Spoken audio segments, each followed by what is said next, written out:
Le FBI aurait découvert une liste d'élites hollywoodiennes liées à la mort mystérieuse de Gene Hackman, relançant les spéculations sur ses liens avec Jeffrey Epstein. Le nom de Hackman est apparu dans les discussions sur le puissant réseau d'Epstein, mais aurait-il pu en savoir plus qu'il ne le laissait entendre?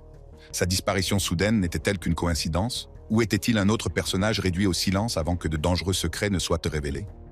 Et si cette nouvelle liste du FBI est réelle, qui sont les célébrités hollywoodiennes qui y figurent? Et que révèle-t-elle sur le réseau d'influence qui entoure Epstein? Entrons dans les détails.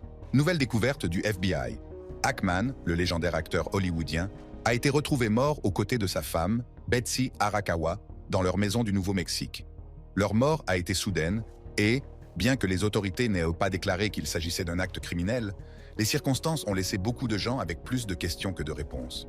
Ce qui a rendu la situation encore plus suspecte, c'est le moment où elle s'est produite, juste avant la nouvelle de nouveaux documents judiciaires relatifs à Epstein ont été dévoilés. Pendant des années, le nom d'Epstein a été associé à certaines des personnes les plus puissantes du monde, dans les domaines de la politique, du divertissement et des affaires.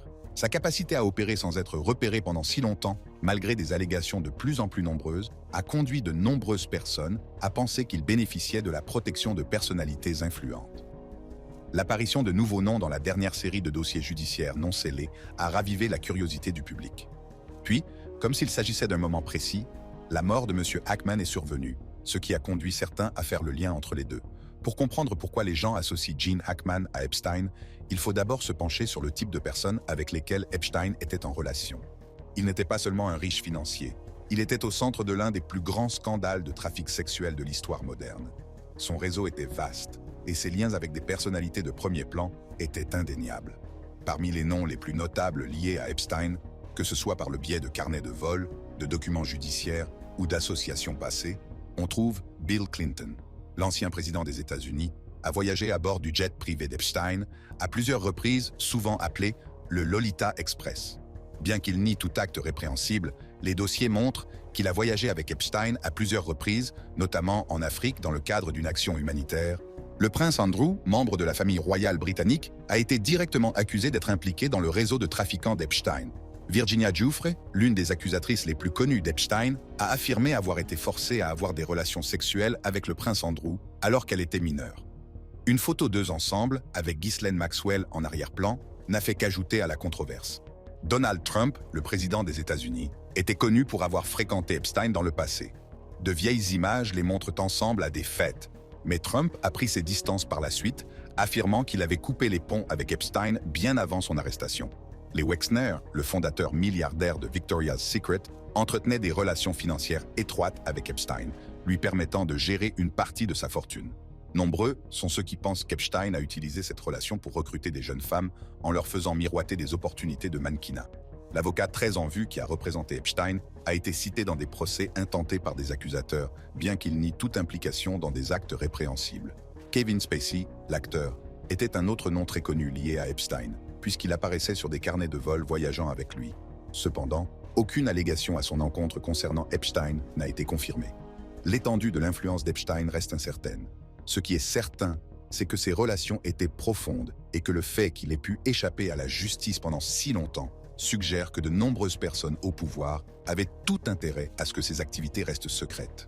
La liste dite d'Epstein fait référence à la collection de documents, de carnets de vol et de témoignages juridiques qui ont fait surface au fil des ans et qui révèlent les personnes de premier plan associées à Epstein. Nombreux sont ceux qui pensent que ce n'est qu'un début et qu'il reste encore beaucoup d'autres noms à découvrir. Les récents dévoilés par le tribunal en 2024 ont jeté de l'huile sur le feu, révélant de nouveaux détails et réintroduisant des chiffres déjà connus. Malgré cela, certaines personnes restent convaincues que les autorités dissimulent les informations les plus accablantes. C'est là qu'interviennent les rumeurs de la liste du FBI. Avec l'apparition de nouveaux documents relatifs à Epstein et la conviction persistante que l'ensemble de son réseau n'a jamais été dévoilé, la spéculation sur une nouvelle liste du FBI a pris de l'ampleur. Certains pensent que cette liste contiendrait les noms de personnalités encore plus puissantes, qui auraient été délibérément tenues à l'écart de la scène publique. Mais est-ce vrai? Jusqu'à présent, il n'y a aucune preuve confirmée que le FBI dispose d'une nouvelle liste d'associés d'Epstein. Toutefois, cela n'a pas empêché les gens d'échafauder des théories. L'idée d'une nouvelle liste s'inscrit dans le cadre plus large d'une dissimulation massive des crimes d'Epstein. Et puis, il y a la mort de Gene Hackman. Gene Hackman et sa femme, Betsy Arakawa, ont été retrouvés morts dans leur maison du comté de Santa Fe dans des circonstances que certains qualifient de suspectes. La porte d'entrée n'aurait pas été fermée, un flacon de pilule a été retrouvé près du corps d'Arakawa et les premiers rapports font état d'un empoisonnement au monoxyde de carbone, bien qu'aucune cause officielle de décès n'ait été déterminée. La date de leur décès a alimenté les spéculations. Il s'est produit juste au moment où de nouveaux documents relatifs à Epstein ont été publiés. La maison de Hackman était également située dans le comté de Santa Fe, la même région où le Zorro Ranch d'Epstein. Certains pensent qu'il s'agit d'une coïncidence trop importante pour être ignorée. Hackman aurait-il pu savoir quelque chose sur les activités d'Epstein? Avait-il des informations qui n'ont jamais été rendues publiques? Bien qu'il n'y ait aucune preuve suggérant que Hackman était directement lié à Epstein, sa localisation et le moment de sa mort ont suffi aux théoriciens de la conspiration pour spéculer. Sur les réseaux sociaux, les théories se sont multipliées, les internautes soulignant les détails étranges de l'affaire. Un tweet viral se lit comme suit. « Il est étrange que Gene Hackman soit passé avec sa femme et son chien la veille de la publication des documents sur Epstein. J'attendrai. » À ce stade, il n'existe aucune preuve concrète que la mort de Hackman soit liée à Epstein, et aucune liste confirmée du FBI ne révèle d'autres noms. Cependant, Internet se nourrit de spéculations, et lorsque vous mélangez des personnalités puissantes, des secrets cachés et des morts soudaines, des théories ne manquent pas d'émerger. L'affaire Epstein reste l'un des scandales les plus controversés de l'histoire moderne. Et le fait que nous découvrions encore de nouveaux détails des années après sa mort montre à quel point son réseau était profond. La nouvelle théorie selon laquelle le FBI aurait découvert une autre liste secrète, similaire à la tristement célèbre liste de clients de Jeffrey Epstein, gagne du terrain. Bien qu'il n'y ait aucune confirmation officielle de cette découverte, les spéculations vont bon train. Mais qu'est-ce qui alimente cet intérêt soudain? La mort inattendue et mystérieuse de Gene Hackman. Circonstances mystérieuses entourant le décès. La mort de Gene Hackman, icône d'Hollywood, et de sa femme, Betsy Arakawa, s'est déroulée comme un mystère obsédant. Derrière les portes calmes de leur maison de Santa Fe, une série d'événements étranges et inexpliqués ont laissé les enquêteurs et le public aux prises avec des questions sans réponse. Le 26 février 2025, des agents d'entretien se présentent à la propriété isolée du couple, située dans une communauté fermée du Nouveau-Mexique. En regardant par une fenêtre, ils aperçoivent Gene et Betsy immobiles à l'intérieur. La porte d'entrée était légèrement entr'ouverte, un détail qui a immédiatement fait froncer les sourcils. Les adjoints qui sont entrés ont trouvé le corps de Betsy sur le sol de la salle de bain, partiellement décomposé, portant un pantalon de survêtement et un sweatshirt. À proximité, un pilulier et des comprimés de médicaments pour la thyroïde éparpillés étaient posés sur le comptoir ouvert. Le corps de Gene gisait dans un débarras près de la cuisine, une canne et des lunettes de soleil à côté de lui. Le corps de l'un de leurs 3 chiens est venu s'ajouter à la scène glaçante. Zina, une kelpie australienne, enfermée dans un placard de la salle de bain. 2 autres chiens erraient dans la propriété, vivants mais ajoutant à la confusion. Les corps présentaient des signes de décomposition avancés, suggérant qu'ils étaient morts depuis plusieurs jours. Il n'y avait pas de blessures visibles, de taches de sang ou de signes d'effraction.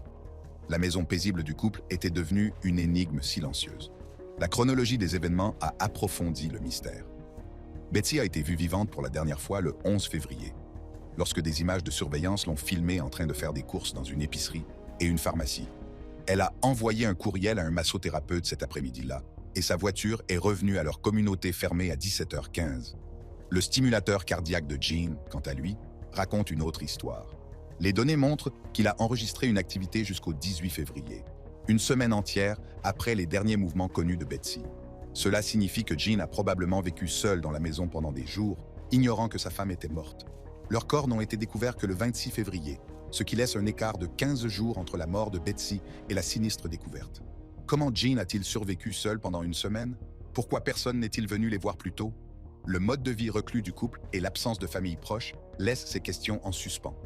Les autopsies ont révélé que Betsy est morte du syndrome pulmonaire à hantavirus, une maladie rare et souvent mortelle causée par l'exposition aux excréments, à l'urine ou à la salive des rongeurs. Le Nouveau-Mexique n'a enregistré que 136 cas d'hantavirus en 50 ans, avec un taux de mortalité de 42%.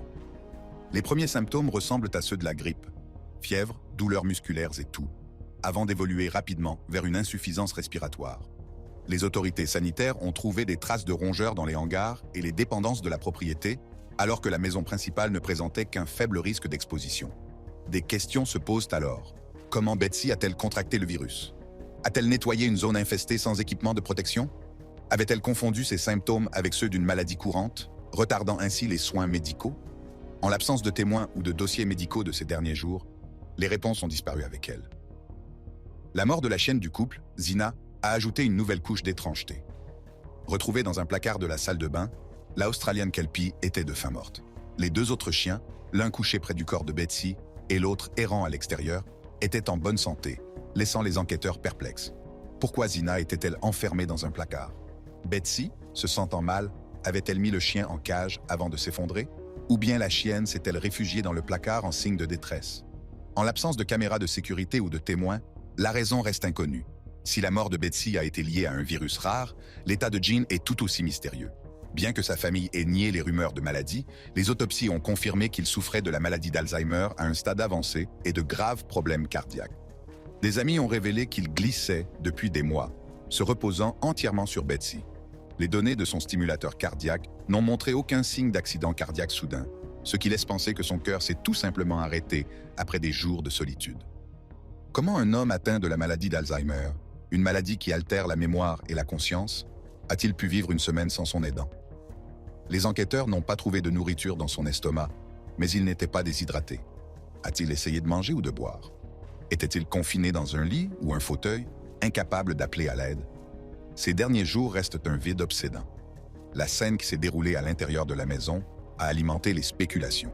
La porte d'entrée n'était pas verrouillée et était légèrement ouverte, mais il n'y avait aucun signe de vol ou d'intrusion. Un pilulier ouvert et des pilules thyroïdiennes en vrac gisaient près du corps de Betsy.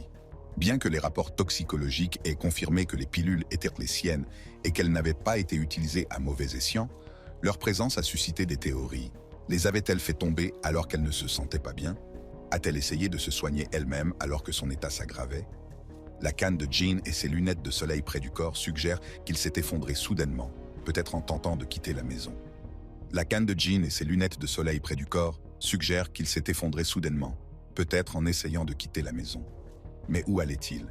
Avait-il réalisé que Betsy était partie ou était-il désorienté par la maladie d'Alzheimer? La porte ouverte laissait supposer une fuite futile ou un dernier appel à l'aide sans réponse. L'isolement du couple a joué un rôle clé dans le mystère. Jean, autrefois un habitué de la scène artistique de Santa Fe, s'était retiré de la vie publique après la pandémie de Covid-19. Ses amis ont déclaré que Betsy s'occupait de toutes les communications, laissant les voisins et les connaissances dans l'ignorance du déclin de la santé de Jean. Un agent d'entretien leur a parlé pour la dernière fois 2 semaines avant que leur corps ne soit retrouvé, ce qui montre à quel point leur vie privée a retardé la découverte. Sans enfants vivant à proximité et Betsy étant la seule personne à s'occuper de Jean, leur mort a mis en évidence la fragilité d'un mode de vie fermé. Pourquoi ne disposait-il pas d'alerte d'urgence ou de système d'enregistrement? La maladie soudaine de Betsy avait-elle laissé Jean sans défense dans une maison conçue pour la solitude? Même après les conclusions du médecin légiste, plusieurs mystères subsistent. Pourquoi Zina a-t-elle été enfermée dans le placard? S'agit-il d'un accident ou Betsy a-t-elle isolé le chien alors qu'elle tombait malade? Comment Betsy a-t-elle contracté l'hantavirus alors que la maison principale était considérée comme peu exposée? A-t-elle pu rencontrer des rongeurs ailleurs? La dernière semaine de Jean soulève également des questions. Comment un homme atteint d'Alzheimer et d'une maladie cardiaque a-t-il pu survivre seul?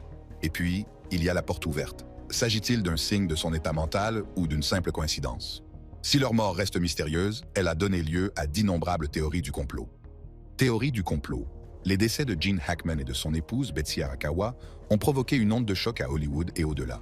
Malgré les explications médicales, les circonstances troublantes de leurs derniers jours ont déclenché une frénésie de spéculation. Les théories du complot ont fleuri, mêlant demi-vérité et imagination. L'une des théories les plus répandues associe la mort de Hackman au financier Jeffrey Epstein, dont le célèbre Zorro Ranch était situé à seulement 30 miles de la maison du couple à Santa Fe. La date de leur décès, quelques jours après la publication d'un nouveau lot de documents judiciaires concernant Epstein, a conduit les théoriciens du complot à affirmer que le décès de Hackman était une distraction calculée. Les utilisateurs des réseaux sociaux ont émis l'hypothèse que Hackman, comme de nombreuses personnalités fortunées, aurait pu visiter le ranch d'Epstein ou posséder des connaissances compromettantes sur ses activités. D'autres ont affirmé que les médias avaient mis l'accent sur la mort de Hackman pour éclipser la liste des associés très en vue d'Epstein. Cependant, les enquêteurs n'ont trouvé aucune preuve reliant Hackman à Epstein. Le bureau du shérif du comté de Santa Fe a confirmé que le nom de Hackman n'était jamais apparu dans les enquêtes liées à Epstein et qu'il n'avait aucun lien connu avec la propriété.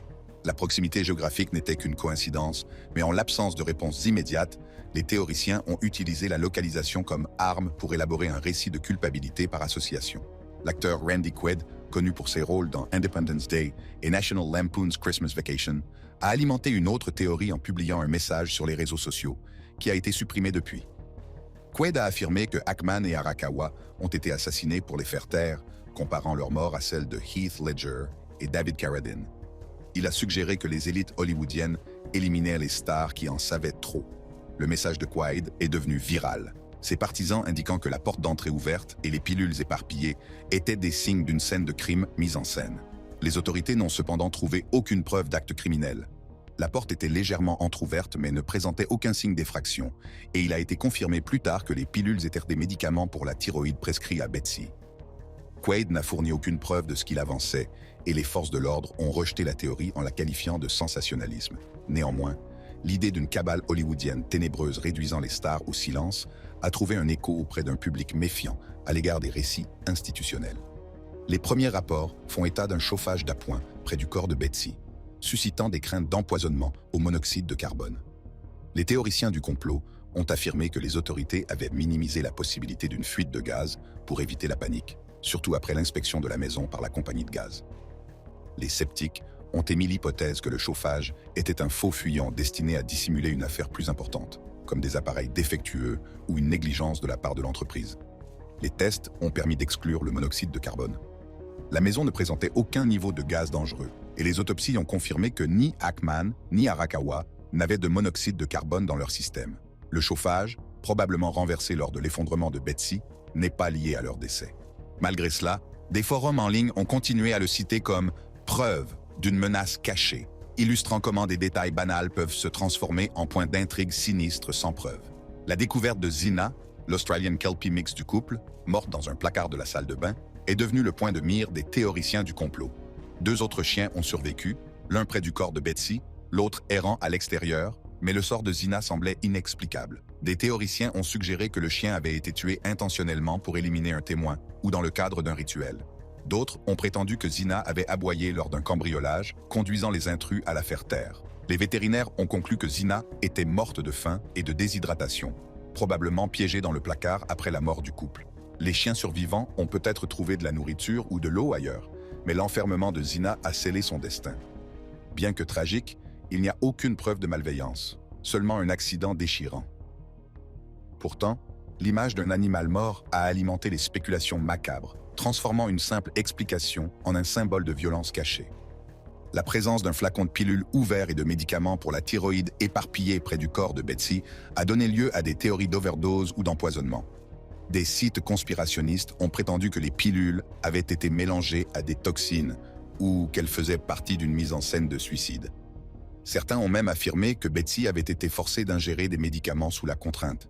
Pour le prouver, examinons l'enquête et les principales conclusions de leur décès. Enquête et principaux résultats. Le décès de Gene Hackman et de son épouse a donné lieu à une enquête approfondie et méticuleuse de la part des autorités du comté de Santa Fe. Bien que le décès du couple ait finalement été attribué à des causes naturelles, l'enquête a d'abord été jugée suffisamment suspecte pour justifier une enquête plus approfondie. Cette décision était fondée sur les circonstances inhabituelles entourant leur mort, notamment la présence d'un chien mort, de pilules éparpillées et de signes de décomposition. Lorsque les agents d'entretien ont découvert les corps de Hackman et Arakawa le 26 février 2025, la scène a immédiatement mis la puce à l'oreille. La porte d'entrée était légèrement entrouverte et, à l'intérieur, le couple a été retrouvé dans des pièces séparées. Arakawa dans la salle de bain et Hackman dans une salle de séjour près de la cuisine. L'un de leurs 3 chiens, Zina, a été retrouvé mort dans un placard de la salle de bain, tandis que les 2 autres chiens étaient vivants. La présence d'un flacon de médicaments ouvert et de médicaments pour la thyroïde éparpillés près du corps d'Arakawa a ajouté à l'intrigue. Les autorités ont relevé des signes de décomposition sur les 2 corps, notamment un ballonnement et une momification des mains et des pieds d'Arakawa. Ces observations, associées à l'absence de traumatisme évident ou d'effraction, ont conduit les enquêteurs à classer les décès comme suffisamment suspects pour justifier une enquête approfondie. Un mandat de perquisition a été exécuté et les corps du couple ont été retirés pour être autopsiés. Lors de la perquisition de la résidence des Hackman, les enquêteurs ont retrouvé plusieurs objets importants, notamment 2 téléphones portables, un flacon d'ordonnance orange et un agenda 2025. Ces objets sont devenus des éléments essentiels de l'enquête, les autorités cherchant à reconstituer les derniers jours du couple. Les téléphones portables ont été particulièrement importants car ils ont fourni des données sur les dernières communications et les derniers déplacements du couple. Le stimulateur cardiaque de Ackman a également joué un rôle crucial dans l'établissement de la chronologie des événements. La dernière activité enregistrée de son stimulateur cardiaque a eu lieu le 17 février, ce qui laisse supposer que c'est le jour de sa mort. La dernière activité connue d'Arakawa a été retracée jusqu'au 11 février, date à laquelle elle a été vue en train de faire des courses dans une épicerie, une pharmacie et une animalerie avant de rentrer chez elle à 17h15. Le planificateur 2025, bien qu'il ne révèle pas d'indices directs sur le décès du couple, a été examiné afin d'en savoir plus sur leurs habitudes quotidiennes et sur les événements programmés qui auraient pu éclairer leurs derniers jours. L'une des premières étapes de l'enquête a consisté à écarter les facteurs externes tels qu'une intoxication au monoxyde de carbone ou des fuites de gaz. La présence d'un chauffage d'appoint près du corps d'Arakawa a d'abord fait craindre une exposition au monoxyde de carbone. Les pompiers de la ville de Santa Fe et la New Mexico Gas Company ont procédé à des inspections approfondies de la maison, testant la qualité de l'air et les conduites de gaz. L'enquête n'a révélé aucune fuite de gaz importante ni aucun niveau dangereux de monoxyde de carbone. Une minuscule fuite de gaz, concentration de 0,33%, a été détectée dans l'un des brûleurs de la cuisinière, mais elle a été jugée non mortelle et sans rapport avec les décès. 4 infractions au code, non liées à des fuites de gaz, notamment des problèmes avec un chauffe-eau et des allumeurs de bûches de cheminée, ont été relevées, mais elles ont également été jugées sans rapport avec l'affaire. Des analyses toxicologiques ont été effectuées afin d'écarter toute possibilité d'empoisonnement, y compris d'origine alimentaire. Les résultats n'ont révélé la présence d'aucune substance étrangère dans l'organisme d'Arakawa, et il a été confirmé que les comprimés de thyroïde éparpillés étaient les médicaments qui lui avaient été prescrits. Les enquêteurs ont conclu que les pilules étaient probablement tombées lors de l'effondrement de la victime ou qu'elles avaient été déplacées par les chiens survivants. Le stimulateur cardiaque de Ackman a fourni des informations essentielles sur l'heure de son décès. La dernière activité enregistrée de l'appareil a eu lieu le 17 février, ce qui a amené les autorités à conclure qu'il était probablement mort ce jour-là. Ces données, combinées à la chronologie de la décomposition, suggèrent qu'Arakawa est décédé environ une semaine plus tôt. L'intervalle entre leur décès et la découverte du 26 février a soulevé des questions sur le mode de vie reclus du couple et sur l'absence de visites de routine.